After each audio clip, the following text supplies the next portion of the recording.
Select a character for our spooky, scary day. I will also wear the same costume. Now we use the trick or treat ball. Oh, we got a holy cow. Now let's tell the story of the scariest night of the year. An occasion of scares and fun. Charlie Elliott was a normal person as far as anyone was considered, but tonight was gonna be scary. As they pulled on their cow costume as halos, they readied their homemade wings. As they ran down the stairs, excited, their older sister Florian jumped out of a corner to scare them, pulling up the side of their carry costume. Okay, Skirt, let's go. Ever since she had turned 17, she'd been a menace on Earth. Okay, let's go, she said. They walked out the door excitedly as they got ready for a night of fun. After what seemed like hours of fun, Florian said she was going to go to the bathroom and for Charlie to wait outside. So Charlie waited, but Florian never came back. Soon, they noticed they'd been left alone by their sister. The problem was they had driven them into the city because there were no more houses. So Florian began to walk toward Times Square. As she paced the city, she saw a strange building. She walked in and said, "Hello, there's a small girl dressed as a Tudor woman for Halloween." She the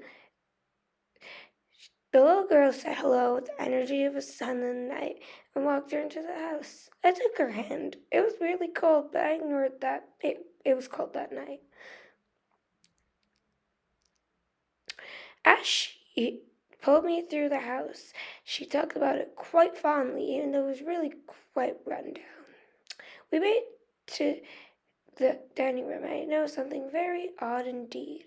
A young black girl in the corner to serve them.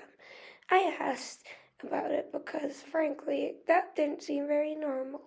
When I asked about it, she said she was a slave. I guess she must have been joking, but still, odd thing to joke about. She also asked me what was wrong, as, according to her, I was dressed quite strangely. I said I was okay, but I asked her about her behaviors, since slaves had been outlawed years ago, but she brushed it off. "Now, you're going to need some proper clothes for a lady," she said, and told me to wait there. So I did. I waited for quite a while. But it was quite strange. I was ripped from my thoughts as the small girl came up to me and gave me a small little dress in around the same style of hers. It was a bit small on me, but I was able to get it on. "Now, then," she said, "the food is served." Now this is when it started to get really strange. I noticed that all the food had rotted past even being edible. I politely sat there, but still. Eventually, I decided this was quite too strange and got up to leave.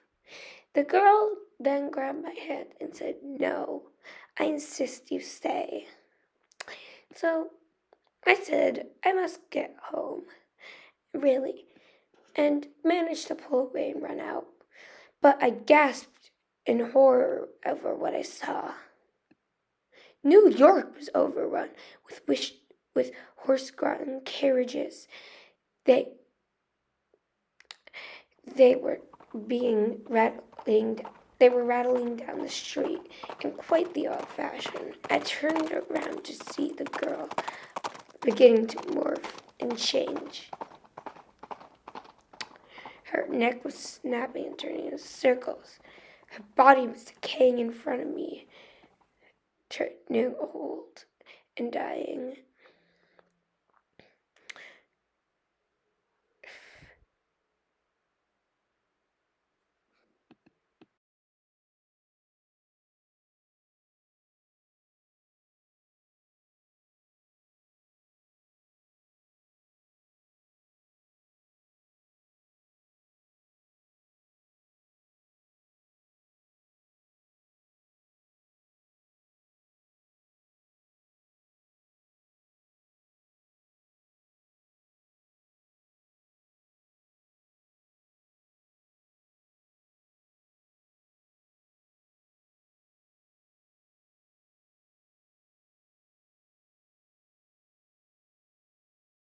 in a distorted voice. No, come back. I only want to play. Now at this point, I could tell none of this was quite normal. I started running to the library, but she was fast too. I thought there would happen that night.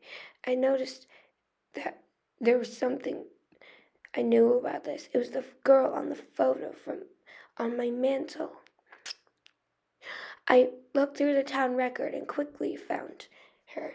She was part of a missing child's case from the 1830s. She'd gone missing after playing in a flower field alone. I looked through the book and I found more and more missing children's posters, all in the same cases. Now I saw her outside, and more zombie ghosts were coming as well. I locked myself in a storage closet and thought, she's looking for kids' souls. I suddenly realized to replace the childhood she didn't have. Then Lily burst in and said, "You got that right, and you're last." Months later, after the events of the story, the case of Charlie Pearson remains a mystery. After they were found dead in a closet clutching books and information about the missing children, there were thorough autopsies done, but it seemed nothing was wrong when they died. It's become one of the most famous cold cases in history. Florian still blames herself for the murder.